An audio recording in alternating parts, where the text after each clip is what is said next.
بلوم علت أبك سلاس تبهاله بوتا تمدو تقرين إيرتران كمون مسفانو تخايد اللو أنا تبهاله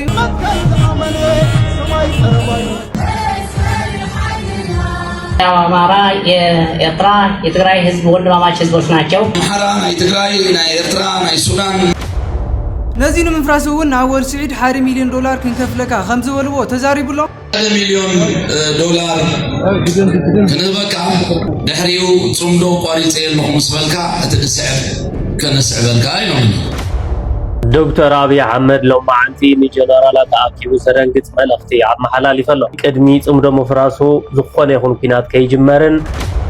أتي أول زهاو ملس دما حبيرنا كنسمعينا بتوسخون سنتو برهان هايله بزعبات صمدو زتزاربو عزرابي إنا غونيو صمدو من دي جميرون سكو يچنه جميرو اي ميچوال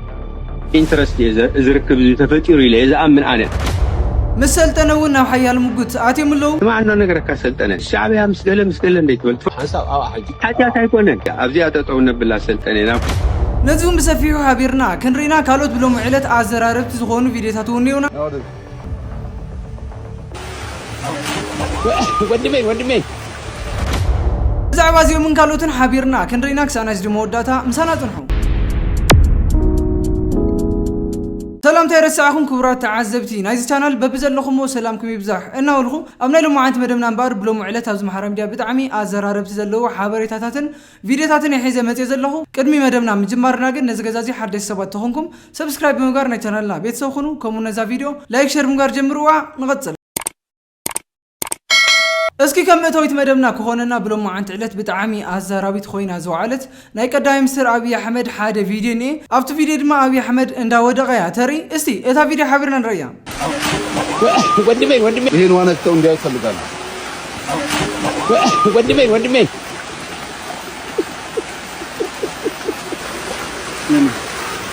إلا بك في يكون ما موجود زي كل جدًا ود ገጠር زي مخانكس ازي صقمو تبللا حبيرنا نريس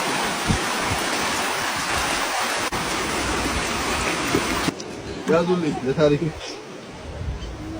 بزغنا خورات تعذبتهم تتريو زلخم اذن كلتا فيديو زين بلو ما عند عيلت بطعمي ازراربت نيرن كم تتريوون فلوغنا غبري فيديو سرح زلو اتن فيديوات دما ا بروسبريتي بارتي زبل ناي تيك توك بيج امناي باعلو بوست غيرو زلو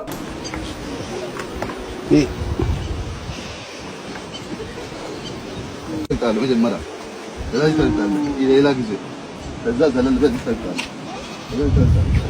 نورد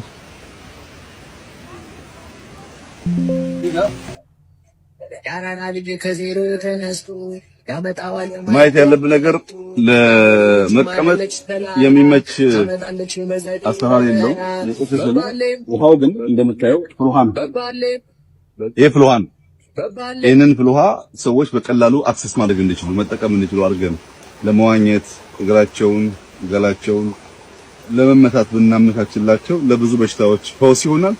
وبتم مالو دينجاو عندما تلاقيه كلارني الله كم تتريونا تزاورت زلو هابتا جنتي نا ميديا زغربه زلو اتي بتعم زغرمن نجر مالتي ابز فيديو بتعم بزحات سبات كومنت እንዳጻحف نيرم نحدحدوم دارغا دما ريبلاي እና ተመለሰለም ነይሩ አባቶም ድማ ተብጣም ዘገረመኒ አፍት ቪዲዮ ተጠቀምዎ ሓደ ደርፍሎ እቲ ደራፍ ድማ ደርፈይ ስለተጠቀምኩም በጣም የዘመስግን ይሉ ኮሜንት ጽሕፍ ነይሩ እታ ዝለዓለት ላይኩን ንሳ ረኺባ ዘላ እዚ ጥራይ ኾነ ብዙሓት ሰባት ያው ኮሜንት እንዳሃው ነይሮም ንዓኦምን ሪፕላይ እና ተመለሰለም ነይሩ ምናልባት ወን ንሱ መልስዎ ክኾን ይኽእል እዩ እንዳበሉ ነይሮም ግን ናቱ ናይ ሶሻል ሚዲያ ማናጀር መልስዎ ክኾን ዝኽእል ዝብል ሓሳብ ይዘለኒ እስከው ኸለና ብዛዕባ ቀዳይ ሚኒስትር አብይ አሕመድ ከበልዕልና ጽምዶ ንኽፈርስ ያው ምንቅስቃሳት ጀሚሩሎ እና ተባሃለዩ እስቲ እዛ ቪዲዮ እዚ ሓቢርና ንከታተል دكتور أبي أحمد لو ما عندي جنرالات أكيد سرنجت ملختي عم حلالي فلو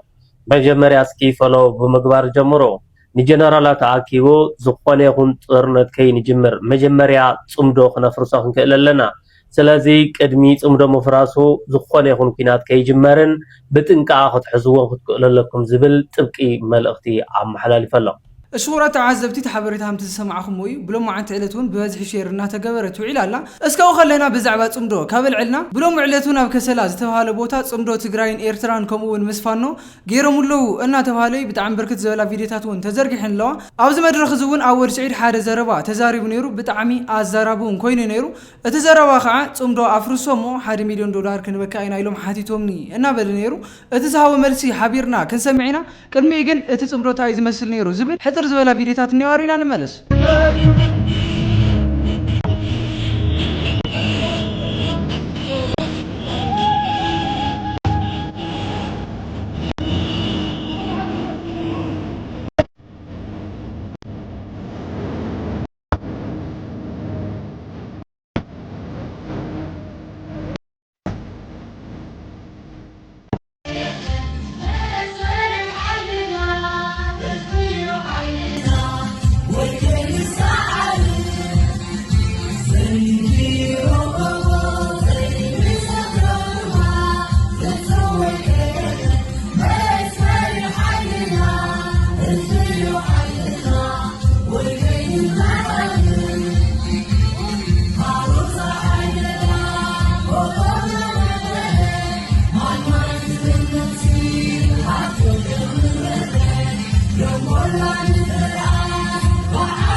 الشغرات تعذبتي اذا استخدمت لكم فيديو بلو ما عن تعلت زتزرق حين حدشتين مالتي استحجر ما نفتني اول سعر فيديو خبلكم مليون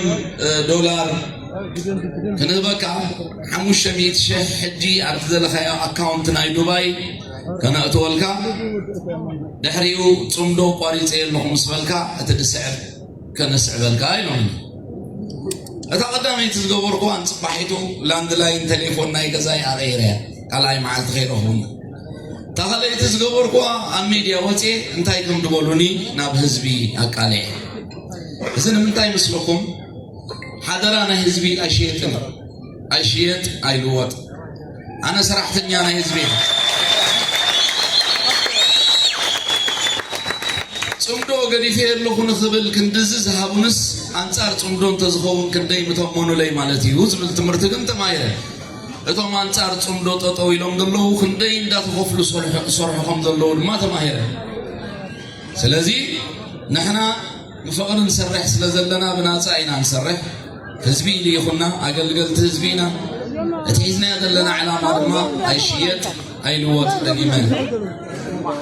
سلازي لو ما عاد تفحل فاز دل ملغتي ناي محرا ناي تግራይ ناي ኤርትራ ناي ሱዳን ملغتات تمحنا لفنن اطناو ابيت ሁሉ تكون الله قالوا زين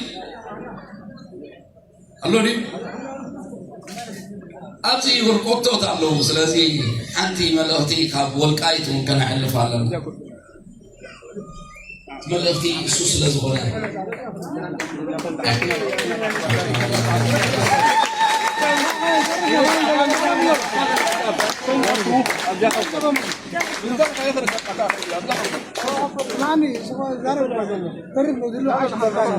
حتى زبالات ملغتي بزعبا ازدلو صمدو خبرنا يسون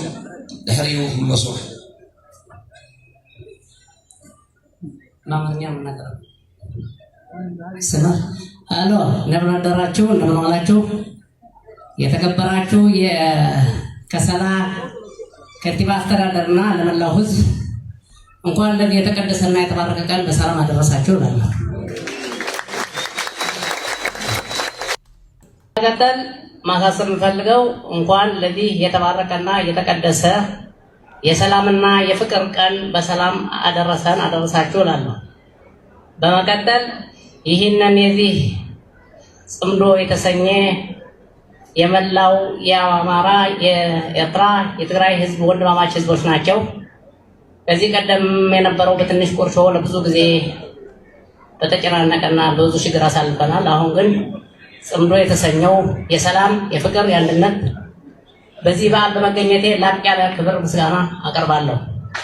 በመቀጠል ሰላም ለሁሉም ህዝብ ነው። ሰላም አስፈላጊ ነው። ሰላም የማይፈልግ ኃይል ካለ እንቃወማለን፣ እናወግዛለን። እኛ የአማራ፣ የኤርትራ፣ የትግራይ ህዝቦች የተዋለደ የተዛመደ የተጋመደ ህዝብ ነው። ከሚያራርቃቸው ይልቅ የሚያቀራርባቸው ታሪክ ይበልጣል። አንድ አይነት ትውፊት፣ አንድ አይነት ታሪክ፣ አንድ አይነት ሃይማኖት ያላቸው ህዝቦች ናቸው። ተዋልደው ተዛምደው ተካብረው የኖሩ ህዝቦች ናቸው። አሁን በዚህ ጽምዶ በተሰኘው በመገኘቴ በጣም ደስ ብሎኛል። አሁንም ቢሆን በዚህ በሚቀጥለው ከዚህ አሁን ለእንግድነት በትንሽ ነገር ነው የመጣው። በሚቀጥለው ከዚህ የተሻለ አድርገን ለማቅረብ በዚህ በወንድማችን አወል ሰይድ የድረ ገጽ ተከታተሉን። ብዙ ወንድሞችና እህቶች በውጭም በሀገር ውስጥ የምትኖሩ ይህን የሰላም መንገድ የምትደግፉ ካላችሁ በወንድማችን አወል ሰይድ ድረ ገጽ ተከታትላችሁ በሚቀጥለው ቀን ሻል ያለ የሀገር ባለውለታና የሀገር ባላባቶች ወንድሞች እህቶች እንዲሳተፉበት ጊዜ ስናመቻች በወንድማችን አወል ሰይድ ድረ ገጽ ታገኙናላችሁ። አመሰግናለሁ።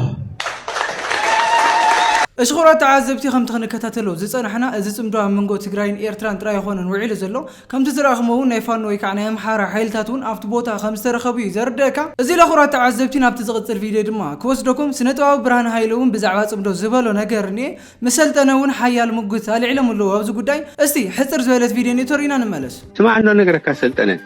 ምስ ሻዕብያ ምስ ገለ እንዴት ትበል ትፈልጦ እኮ ኢኻ ትግራይ ኣብ መሬቱ ስምዓኒ ኣብ መሬቱ ንበይኑ ኮይኑ ግደፎም ሻዕብያን ፋኖን ገለገለ ወሎም ኣብ መሬቱ ንበይኑ ኮይኑ ኣብ መሬቱ ኣብ ደገ ኮይኑ ገለ ይኮነን ኣብ መሬቱ ዝኳሻ ህዝቢ ይኮዝ ትግራይ ኣብዚ ግን ብርሃነ ሕጂ ስለዚ ከምዚ ምስ ገለ ኮይኑ ከምኡ ምስ ገለ ሰላም ፈጢሩ ብውሕድ ዝብል ነገር ነምፅእ ተዘየለረ ግን ብዙሕ ብከምኡታት ዝሕመ ህዝቢ ይኮነ እታ ምስ ሻዕብያን ምስ ፋኖን ትግበር ፅምዶ እንታይ ዓይነት ሰላም እያ ከተምፅእ? ኣብዚኣ ጠጠው ነብላ ሰልጠነ ናብ ካሊእ ተሃሊኩ ሓቶ ንፊት በዚሕዋ ብጣዕሚ ክሒና እዛ ዘረባ ቀንዲ እዋናዊ ንኸይድ ንቐፅል ኣብተን ናይ በቐዳማይ ክሪቲክስ እሞ ንኸይድ ኣብተን ናይ በቐዳማይ እዚኣ ኣስፊሕና ዳርጋ ሓደ ሰዓት ወዲኣትልና ጠው ምባልን መፅኡ ዘለካ ፅምዶ ዘምፅኦ ይሰበብ ካይበ ኣታ ሰልጠነ ጥዑይና እንደረ ሰዓት ይንኩን ፅምዶ መንዲ ጀሚርዎ ንሱ ኮይ ጀሚርዎ ምስ ኤርትራ በሎ ምስ ፋኖ በሎ ምስ ሶማል በሎ ምስ ቱርክ በሎ ምስ ገለ በሎ ምስ ኣብ ዓድና ዘሎን ዘየለን ንህዝቢ ትግራይ ዝወረሮ ኮንሱ ንሱ ናውንዶ ይንመለስ ንግዶ ሕጂ ስኻ ናትካ ርእይቶ ቀምጥ ኣብዚ ጉዳይ እዚ ተኻቲዕና ወይ ኣነ ክትእምነን ወይ ክእምነካ ኣይኮናን መፂና እዚ ኣነ ርእይቶ እንደ ዝቐምጥ ዘለኹ እስኻ ከዓ እዚ ቦምብ ዝተደርበየ እንትጮ ወይ ባጀት ዝተዓፅወ ብሰንኪ ፅምዶ እዩ። ፅምዶ ሕጂ ተጀሚሩ ክንደይ ዓመት እዩ ገይሩ ባጀት ካብ ዝዕፀብ ትግራይ? ክንደይ ዓመት እዩ ገይሩ መድሓኒት ካብ ዝዕፀብ ትግራይ? ክንደይ ዓመት እዩ ገይሩ ኣብ እዋን ክቱር ኮሮና ኣብ ክንዲ ማስክ ጥይት ዝመፆ ዝነበረ ንህዝቢ ትግራይ? ናይቲ ማል ስኻ ትፈልጦ ነበርካ ታሪክ ዘይኮነን ናይ ሕጂ ብሰንኪ ፅምዶ እዩ ከምኡ ኮይኑ ክትብለኒ ናይ ሕጂ ብሰንኪ ፅምዶ እሞ እቲ ባጀት መድሓኒት ገለ ምዕፃው 5 ዓመቱ ገይሩ ዘሎ ከም ዘሎ ኮይኑ ብውሕድ ግን ካብዞም ትማሊ ምሳና ፀላእቲ ኮይኖም ዝተኸሱ ዝነበሩ ኣብ ህዝብና ግፍዒ ዘብፅሑ ካብዚኣቶም ፈኸራን ተኽስን ኣይንሰምዕን ኣለና። ኣብዚ ግን እዚኣ ንዓና ረብሓና እዚኣ ከዓ ብሕልፊ ንህዝብና ናብ ቦትኡ ናብ ዓዱ ናብ ምምላስ ድማ ሓጋዚትና ኢና ንብል በትኾነ በት ኩላ ለሰላም እዚኣ በዛ ከባቢ እዚኣ ዘላ ሰላም ንሕና ብዛዕባ ህዝብና ናብ ቦትኡ ምምላስ ጥራሕ ንኽንሓስብ ብዛዕባ ካሊእ ግን በዚ መፀና ንኸይንብል ሓጋዚትና እያ እዚኣ ከም ተጋሩ ኣነ ኣብዚ ኩነታት እዚ ኣብዚ ጉዳይ እዚ ልዕሊ ኩሉ ብዛዕባ ሰብኣዊ ረብሓ ህዝቢ ትግራይ እየ ዝሓስብ ፖለቲክስ ገለገለ ዝበሎ እዚ ኣብዚ እዋን እዚ ነዚ ተደርቢ ዘሎ ህዝቢ ጋርቤጅ ኣብኡ ንእሽተይ ምንታን ክንልሰ ብሓለፈ ዝተካውን ላዕሊ እኮ ግፍዒ እኮ በፂሑ ትግራይ ክብለካ ኣለኹ ደፎም ናይ ውዕል ፕሪቶሪያ ገለ ዝደፎም ዝምዕሸው ቅንጣምንጢ ዝገብርዎ ዘለዉ ነገር ብውዕል ፕሪቶሪያ ሰላም መፂ ትብለኒ ልዕሊ 3-400,000 ፍርቂ ሚልዮን ህዝቢ ሰብ ፍቅዱ ተደርቢዩ እቲ ዘሎ ሰላም ካብ ኩና ጠጠው ዝበለሉ ኖ እታ ተነፃፃሪት ሰላም ትብል ኣፍተን ኣብ መእተዊተይ ተዛሪበካ ኣነ ትግራይ ሰላም ኣላ ክብል ዝኽእል ምልእቲ ትግራይ مسمول حزب سلام مستخون ملت تግራይ كمانم ህፃን ትግራይ ሕክምና ምዝረክብ ግን እሱኮ ምሳኻለኹ ብርሃናዊ በቃ አሁን ድሕር ተራዳዲና አሁን ተራዳዲና እዚ ናይ ፋኖን ናይ ኤርትራን ናይ ትግራይን ናይ ዓፋርን ቅድሚ ኩሉ ነገረካ ኣፍታ ክስታይካ ኣልዒልካ ኣለኻ ኣፍታ ክሪቲክ ዘቕረብካ which is ትክክል እዘን ርክብ ዚኣተን ልዕሊ ፖለቲካዊ ጉዳይ ሕድሕደን ንህላወይ ኒ ሚቹዋል ኢንትረስት ዝርክብ ተፈጢሩ ኢለ ዝኣምን ኣነ ናይ ኣማንኤል ኣይሰብፋያ ይግድሸኒ ናይ ሓደ ይግድሸኒ ናተይ ኦፒንየን እዩ ዝነግረካ ናተይ ኦፒንየን መንግስቲ ኤርትራውን ኣብይ ምስ ፋኖ ምስ ገለ ተኣኪቡ ከይወሮም እንታን መንግስቲ ትግራይ እውን ንኤርትራ ወሪሩ ወይ ድማ ንኤርትራ ጥፊኡ ናብ መን ከም ዝመፅእ ስለ ዝርድኦ መንግስቲ ናይ ኣምሓራ ዘሎ ፋኖ እውን እንድሕር ክሓልፍ ኮይኑ ናብዚ ብኡ ገይሩ ክሓልፍ ከም ዝኽእል እንታይ ክገብሮ ከም ዝደሊ ስለ ዝፈልጥ ድሓር ንሕና ከዓ ከምቲ ዓንቶ ስኻ ዝበልከ ኣነ እኳ ይሰማዕኩን ነይረ ምንእገለ ውግእ ኢሉና ሲ ውግእ ኣይንደሊን ኢና ኢልና ነምሓራ ምስ ኣይኮንኩም ውግእ ኢሉና ኣይንዋጋእን ኢልናዮ ንኤርትራ ምስ ኣይኮንኩም ውግእ ኢሉና ኣይንዋጋእን ኢልናዮ ምባሉ ሓጢኣት ዲ ኮይኑ ሓጢኣት ኣይኮነን ነው ሓንሳብ ኣብ ሓጂ ሓጢኣት ኣይኮነን ሓጢኣት መሬት ኖ መሬት ሲ ባዕሉ ከርክብ ባዕሉን በከምታ ንህዝቢ ትግራይ ባዕሉ ዘመንጠሎ ከረክቡ ኣታውዕል ነታውዕል እንዶ ሪፈረንስ እንጠቐም እንካን ሃባን ክንገብራ እዚ ሕጂ ዝግበር ዘሎ ፅምዶ ባይዞ ወይ ንሰላም ከም ዘይኮነ ንስኻ እውን ብልብኻ ተኣምን ኢኻ ኢለ ዝሓስብ ምክንያቱ ሓደ ኢሳያስ ስጋዕ ሕጂ ዘይተጣዕሰ ተኾሊፍና ዝበለ ዝኾና ጠጠው ምባሉ ተኾሊፍና ኢሉ ኣብ ኢንተርቪው ዝተዛረበ ብናይ ትግራይ ፅንተት ዘይተጣዕሰ ስጋዕ ሕጂ እውን ድምፂ ዘይሃበ መራሒ እዩ ኣትሊስት ሪግሬት ዝገብር እኮ ኣይውድ ማይ ኣነ ትግራይ ሰላም እዩ ዝደሊ ካብ ኢሳያስ ዝመፅእ ሰላም ኢሳያስ ናብኡ ዝመፆ ኩናት ንምክልኻል ትግራይ ባፎርዞን ንምግባር መንእሰይ ትግራይ ንምጥቃም እንተዘይኮይኑ ኣብ ልዕሊ ህዝቢ ትግራይ ሓልዮት ከም ዘይብሉ ዳዕዲ ኢኻ ትፈልጥ ኢኻ እሽኹራት ተዓዘብቲ ሃምቲ ዝሰማዓኹም ሞዩ ስነጥበብ ብርሃን ሃይለ ነቶም ናብ ኣዲስ ኣበባ ዝኸዱ ተጋሩኸ እንታይ መልእኽቲ ኣለካ ብዛዕባኦም እንታይ ተሓስብ ተባሂሉ ምስ ተሓተተ ድማ ዝሃቦ መልሲ እኒአ ሰሚዕና ንመለስ ሓራ መሬትን ናብ ኣዲስ ኣበባን ዝኸይድ ዘሎ ካብ ሓለፍቲ ጀሚርካ ስጋዕ መንእሰይ ከመይ ኢኻ ትሪእዩ ድልየቱ ኮይኑ ኸይዱ በቃ ሽግር የብሉን ኣነ ግን እዚ ናብኡ ዝኸይድ ዘሎ ትግራዋይ መራሕቲ በሎ ገለ በሎ ከም ትግራዋይ ሕዋተ እዮም ተረዲኻኒ ኢንፋክት ካብኣቶም ትሰምዑ ኢኻ ሓደ ፈላላይ ክህሉ ይኽእል ኣብ መንነት ግን ኣፈላላይ ይብልናን እዩ ዝብል ተፈላለዩ ኣብኡ ዘለዉ ስለዚ ኣነ እዚኣቶም ኣሕዋተ እዮም ተጋሩ እዮም እቲ ህዝቢ ኣብኡ ብስግኣት ሃዲሙ ዝኸይድ ዘሎ ኣሕዋተይ ደቀ እዮም እዚ ብምሉኡ ተሳኒዩ ሓደ ኮይኑ ሓንቲ ትግራይ ምስ ሓደ ህዝባ ክትከውን ምነ ኩሉ ናብ ሓደ ክመፅእ ተራዳዲኡ ኣፈላልያኡ ኣፅቢቡ ናብ ሓደ ክመፅእ ምነ ነዚ ከዓ ፅውዕ ኩሉ ግዜ ትግራይ ዝፍጠር ዘሎ ናይ ምእሳርን ካልባልን ከመይ ትሪኦ ትኩንኖሮ ኣብኡ ዝፈልጦ ነገር የብለይ ኣብኡ ዝፈልጦ ነገር ሓቂ ንምዝራብ የለን ሓደ ተኣሲሩ ይበሃል ፅባሕ ተፈፂሑ ይበሃል ሓደ ገለ ኮይኑ ይበሃል ስኢልካ ባይ ዘ ወይ ኣብ ትግራይ ዘይኮነሲ ኣብ ዝኾነ ይኹን ቦታ ሰብ ብዘይ ምክንያት ክእሰር ብዘይ ወንጀል ክእሰር ጌጋ እዩ 10 ማለት 100 ጌጋ እዩ ኣብ ትግራይ ብዘይኮነ ነገር ማንም ሰብ ክትንከፍ የብሉ ብሕልፊ እዚ መዓት ሽግርን መከራን ዘሕለፈ ህዝቢ እዚ ስለ ዘሕለፈ ዝኾነ ጌጋ ወይ ወንጀል ዝገበረ እንድሕር ሃሊ ተፃሪዩ ክእሰር ክሕተት የብሉ ማለት ኣይኮነ ሰኢሉ ግን ገለ ማይነር ነገር ስለ ዝገበረ ወይ ድማ ሓደ ውድብ ስለ ዝፀረፈ ወይ ሓደ ውድብ ስለ ዝተቃወመ ኢልካ ግን ሰብ ክእሰር የብሉ ወሪኦ ሕጂ በዓል ብርሃነ ሰብ ሳእነ ሰብ ኣብ ፅምዶ ዝለኣኹ ዝነበራ ሰባሲ ክእሰር የብሉን እኮ ኢለካ ክእሰር የብሉን ኸውን የብሉን ኣይድግፎን ኣነ ብፖለቲካዊ ኣመለኻኽቱ ይኹን ብእምነቱ ማንም ሰብ ክእሰር የብሉ ተረዲኻ እንደለኻ ብርሃነ ሓወይ ንዓይ ክእሰር ኣይደልዮም ተእስር ዝኽእል ነገር እንድሕር ዘይገይሩ ክእሰር ኣየብሉ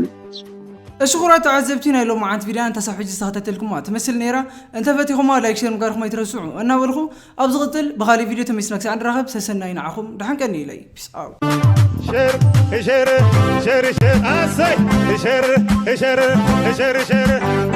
ሼር ላይክ